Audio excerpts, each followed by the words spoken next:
we were on chapter 8 last week, we're on chapter 9, and we started going through the 7 trumpets, the 7 judgment trumpets that's going to happen during the tribulation. And before we get into the scripture reading today, who here likes B movies? You know, those cheesy old movies. You know which ones I'm talking about? Like The Blob, the Mantis, the Invisible Man, the Godzilla, you know, those type of movies. Who likes those movies? The Walking Dead. I used to love those movies. I watched them all the time. Well, today would be an awesome, if someone would take today's chapter, at least the first part of the chapter, and make it into a movie, it would be an awesome B movie.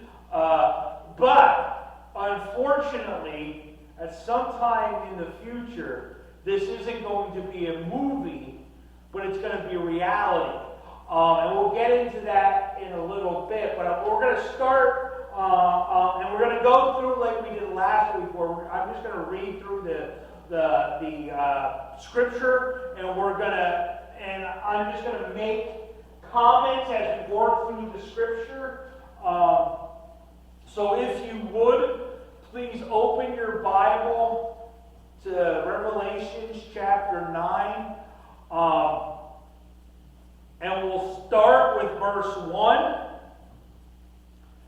Hold on a second. I just need a little drink here quick. Revelation chapter 9 at verse 1. The 5th angel sounded his trumpet, and I saw a star that had fallen from the sky to earth. I'm going to stop right there because I think it's important, because when I was doing my reading this week, I kind of missed this part. And when I was doing research, I got smacked upside the head going, you missed it. The star that had fallen. If you look at different translations, it says something to the effect of that had fallen. This is when John is explaining the situation here. He isn't saying that a star fell at that moment. And what he's really talking about is that time when Satan fell from heaven. It's previously that John is really talking about. And what he says here, that I saw a star that had fallen from the sky to earth. The star was given the key to the shaft of the abyss. And when he opened the abyss, smoke rose from it like the smoke from a gigantic furnace. The sun and sky were darkened by the smoke from the abyss. This was when that part of it was when Satan fell from earth. And if you remember in Scripture, Jesus talks about how he witnessed this. And when Satan fell from heaven, there was lightning and all bunch of craziness that happened. Now here comes, we've been talking about some really crazy stuff, haven't we? As we look through John's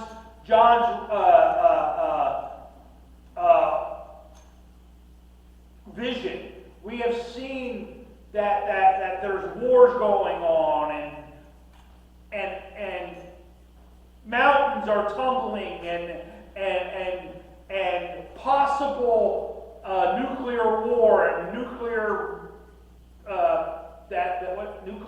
what did I say? Winter, and all of this craziness. Now we get to this part And out of the smoke, locusts came down on the earth and were given power like that of scorpions of the earth. I just want to stop here because I have to throw out this caveat once again. I said this in Sunday school. We have to remember that John is a first century fisherman. He's not that well educated. Okay? And he's being shown things from at least the 21st century. He's seeing things he's never, ever seen and has no point of reference. And he's trying to explain what he's seeing to first century people. And this is what, so while we're talking about scorpions and other things, as we get into this, it gets a little crazy. Remember, it might not actually be scorpions, it might be something else. I'm not going to tell us what he's actually seeing because I'm going to be honest with you, I have no clue. But if it is scorpions, these are some of the baddest scorpions you've ever seen in your life. Because listen to this. Locusts came down and they were given the power like scorpions on earth. They were told not to harm the grass of the earth or any plant or tree, but only those people who did not have the seal of God on their foreheads. They were not allowed to kill them, but only to torture them for 5 months. For 5 months. People are going to get tortured by these scorpions. And the agony they suffered was like that of the sting of a scorpion when it strikes. During those days, people will seek death, but will not be able to find it. They will long to die, but death will elude them. Think about this. From what I gather, from what I read, for 5 months, no one's going to die. And what's going to happen is whatever these scorpions are, they are going to torture people to the point of wanting to kill themselves. What I see, what I'm reading, is that people are going to try to escape the torture of these scorpions, and they're not going to be able to escape. Think about that. No matter where you go, you will have no escape from these scorpions. For 5 months, you are going to get tortured by the scorpions. That's some crazy stuff. That's, I don't even think I can even fathom that. I don't know if any of you have ever gotten stung by a scorpion, but it really, really hurts. It's nothing to laugh about. And then to get stung over and over and over and over and not be able to escape it. And then when you try to, I'm gonna kill myself to escape it, and you're not able to. Think of the mental anguish you're going to go under. I'm so glad, as Christians, we don't have to worry about this. But listen to what else they say here in verse 7 of what these locusts look like. The locusts look like horses, prepared for battle. On their heads they wore something like crowns of gold, and their faces resembled human faces. Their hair was like women's hair, and their teeth were like lions' teeth. They had breastplates like breastplates of iron, and the sound of their wings was like the thundering of many horses, and chariots rushing into battle. They had tails with stingers like scorpions, and in their tails they had power to torment people for 5 months. They had if these are scorpions, those will be the scariest scorpions we've ever seen. I don't think they're going to be scorpions. I think John is trying to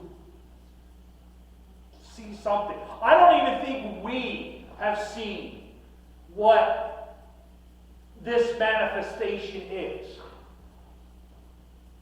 By the sounds of it, and knowing that this is the tribulation and all that, and that these locusts actually come out of the abyss, this is some demonic manifestation of something or not. Okay, I'm setting the scene here. They had a king over them, the angel of the abyss, whose name in Hebrew is Abaddon, and in Greek Apollon. That is destroyer. In both instances, the name is destroyer. Who is the destroyer? The destroyer of all things. I think it's Satan. It could be the beast, but I think it's Satan, because Satan is the main destroyer. The first woe is past. 2 other woes are yet to come. We're in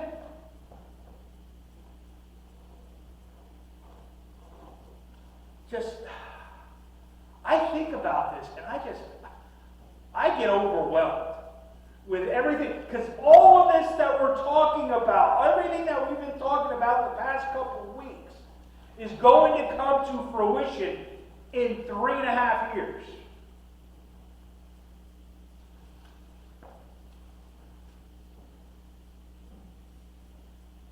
Verse 13. The 6th angel sounded his trumpet, and I heard a voice coming from the 4 horns of the golden altar that is before God. It said to the 6th angel who had the trumpet, "Release the 4 angels who are bound at the great river Euphrates, and the 4 angels who had been kept ready for this very hour and day and month and year were released." God prepared them for this exact moment.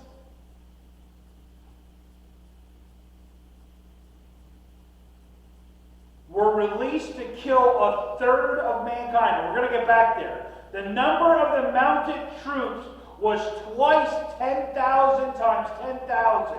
I heard their number. Do I have the right?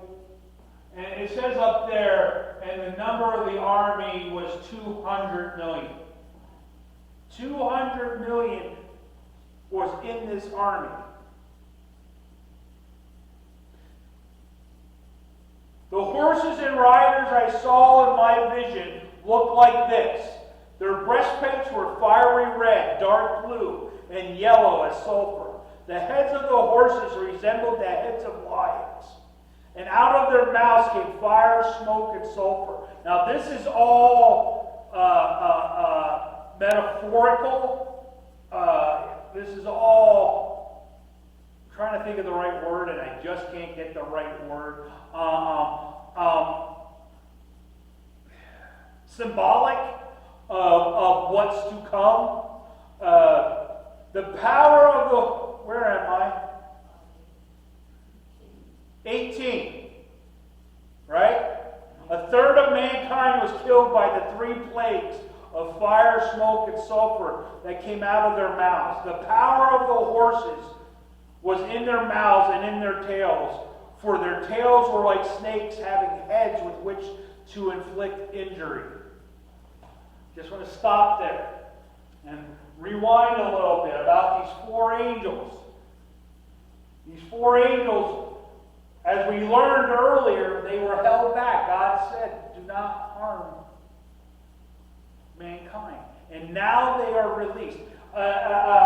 One of the popular, this is why I have notes up here and I'm not even using them.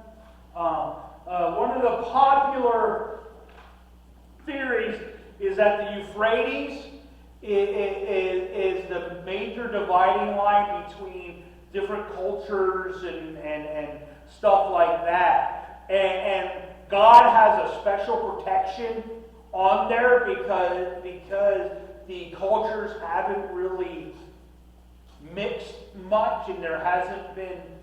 But once this time comes, once the angels are released, that barrier is going to be released, and there's going to be a major war, like huge major war over there. But through the releasing of these armies, a third of all mankind is going to be killed. Now, we have to remember, a quarter of mankind has already been wiped from the face of the earth previously. I just did some research.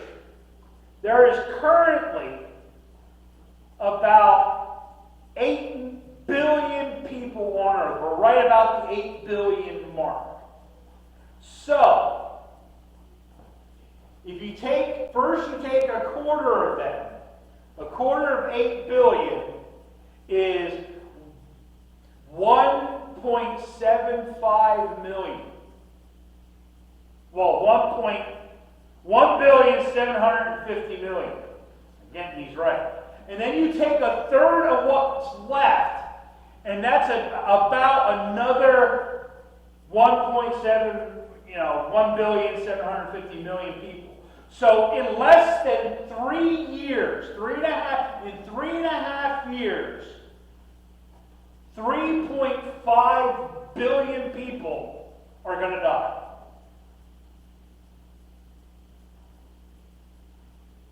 I don't think we can even imagine that.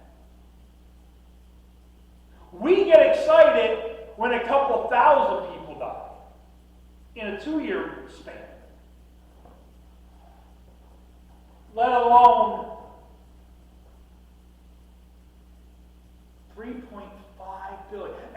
And let's put on top of there, okay? From the start of tribulation to right to this point in time, there's going to be about probably somewhere around 4 to 5 billion people that disappear or die. You have people that at the time tribulation starts, us Christians, and we don't know how many, but we know it's quite a few million. Huh? It's quite a few million are just going to disappear. That's going to freak people out, don't you think? And then a quarter, 1.7 billion people are going to die from war. And then, within a year or two, another 1.75 billion people are going to die again. Think about that. In a short amount of time. And here comes the most amazing part about this. Verse 20. The rest of mankind who were not killed by these plagues still did not repent of the work of their hands. They did not stop worshiping demons and idols of gold and silver and bronze and stone and wood that cannot see or hear or walk. nor did they repent of their murders, their magic arts, their sexual immorality. Seeing all of that,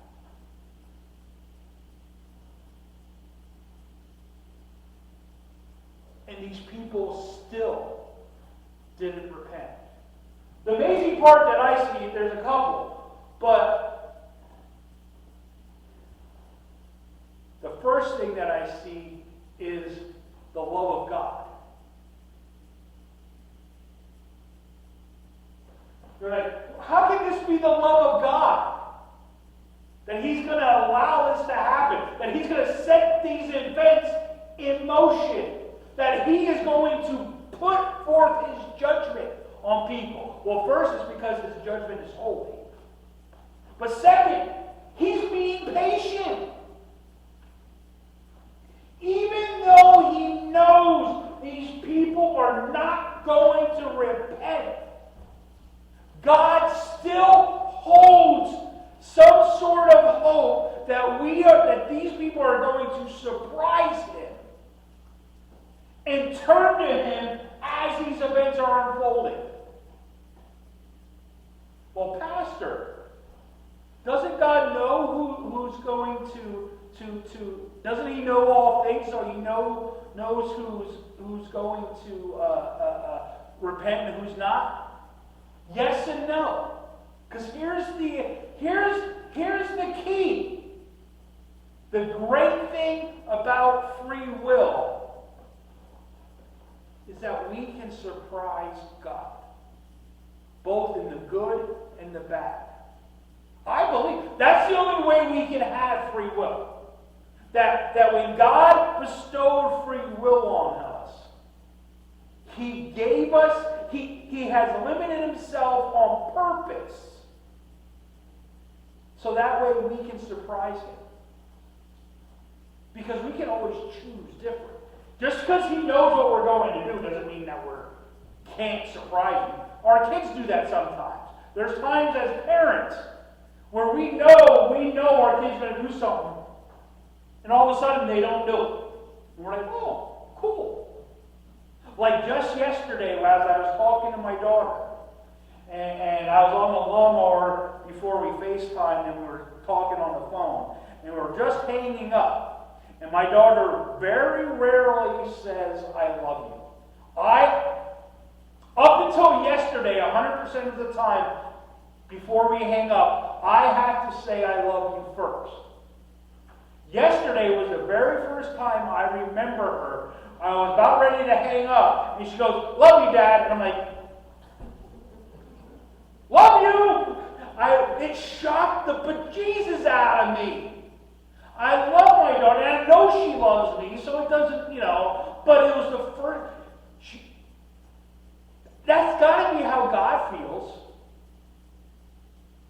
When we do something unexpected, when we stand out in a ditch and start praising Him for the wind.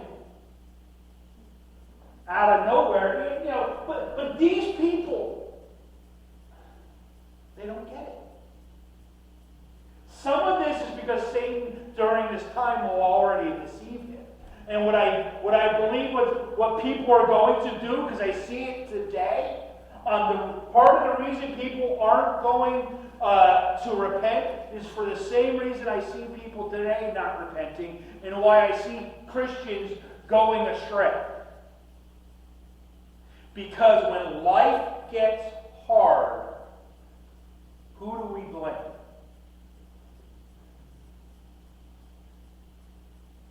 When life gets overwhelming, who do we blame?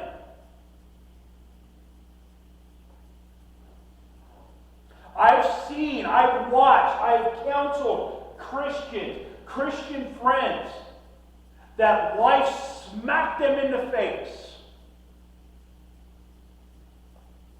And they said, I'm done with God. I'm done. God can't be real, because if God is real, He wouldn't let this happen to me.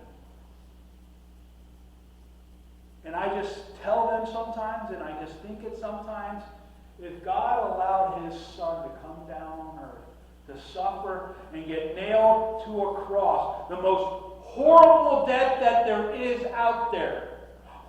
If you don't believe me, do your research. If you want to talk about a torturous death, hanging on a cross, suffering, suffocating, because you don't die from the cross. You literally, when you're hanging on that cross, the way you die is from suffocation. Because you can't hold yourself up no more to be able to breathe. And you have to. You have to suffocate yourself to die. And he did all of that after being whipped nearly to death, being spat on. For what? For nothing, because he was innocent. If God was allowed his son to go through that, what makes us think our life is going to be all bed of roses? If Jesus said that they torture me and that they ridicule me and they do all this to me, what makes you think that they're not going to do it to you? Now, I'm not saying everything that bad that happens in our life is because of God. But what I'm saying is God will get us through. And as I said earlier today, even if he doesn't get us through, we have the hope, and we know that death is just the beginning of life. As I said at Craig's funeral this past week, death is not the end, but it's the beginning of life. If you know Jesus Christ. If you're in a relationship with Jesus Christ. If you become a disciple of Jesus Christ. That's the important part for us today.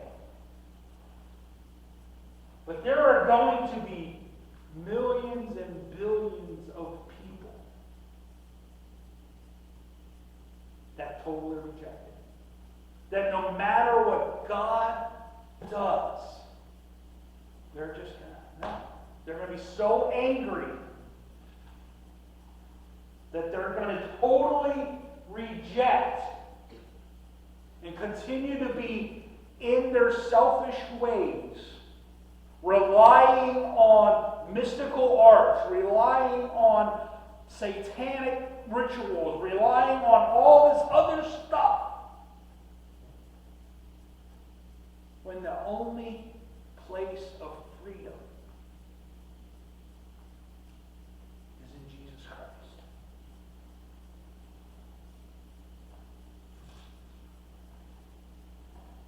We're finishing up on the 6th trumpet. And I've been saying this every week. I'm going to say it again. There's still, with how bad everything during the tribulation has gotten, it's going to get worse. We still have another trumpet to go, and we still have the 7 bowls, and they get crazy, that are going to get poured out. Those are God's wrath. And we still have not touched, even gotten close to touching on when the Antichrist comes and what all of that entails. Again, I ask you though, aren't you glad you know Jesus Christ today? Because we don't have to fear this. But I'm sure all of us have family members, have friends, have neighbors that are going to go through this. They have a possibility that if they don't know Jesus Christ, and Jesus Christ comes tomorrow, or the tribulation starts tomorrow, they're in, if you don't mind my French, deep doo-doo. I don't want any of my family or friends worst enemy to go through any of this. The question continues to be, what are we going to do? What are we doing to reach the lost? What are you doing?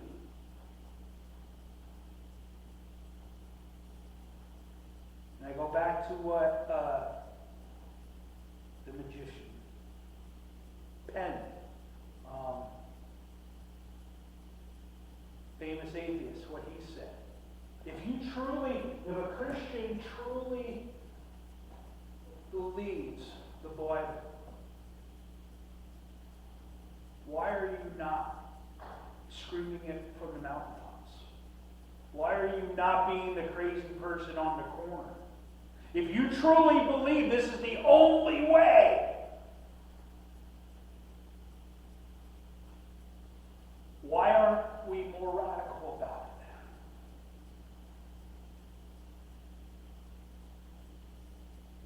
What if you're a little, so what if we're a little offensive? If it means getting someone into a right relationship with Jesus. Now, I say that with full knowledge of we don't ever use the Bible to beat somebody up, to judge somebody. Our job is not to use the Bible as a way to make ourselves feel better about ourselves or to look at the non-Christian and go, you're a sinner, you're going to hell, and blah, blah, blah, God hates you, and all that other nasty stuff that I hear people say. But what we're supposed to do is meet people where they are and walk them to the cross. Our job is to share the gospel. That all have sinned and fallen short of the glory of God. And that the only way to eternal life is through Jesus Christ, who paid this ultimate sacrifice, who paid for our sins through his blood. That is our job. Our job isn't to tell someone they're sinning and they're going to hell. Our job is to spread the good news that our Lord has risen from the dead, so that way they don't have to die. Let us close in prayer. Dear Heavenly Father, I thank you for today. I thank you for your word. I thank you for dying on the cross. I thank you for giving us the vision, this prophecy that of the end time, so we can see how crazy and horrible it's going to get, Lord. Lord, if any of us here aren't sure we know you or are in relationship with you, Lord, I just pray that you be with us. I pray that you talk to us. I pray that you break our hearts and you help us to confess and repent. Lord, I also pray that you break our hearts for those that we know don't know you. Show us how to spread your gospel. Show us how to do it in love. We need you, Lord. We can't do that on our own. On our own, it becomes judgmental and crazy. But with your help and with the Holy Spirit, Lord, you enable us to be able to speak truth in love. You enable us to look beyond people's sins and meet them where they are and share your glory and love. Lord, I pray that you be with all of our soldiers wherever they are this week. And forever, Lord, may you protect them. I thank you for all of that, Lord. May everyone have a safe 4th of July as we celebrate this week, today and tomorrow. May no tragic accidents happen during our travel or during the fireworks or anything like that, Lord. May we be able to celebrate, be with friends and families the next couple days, Lord. Most important,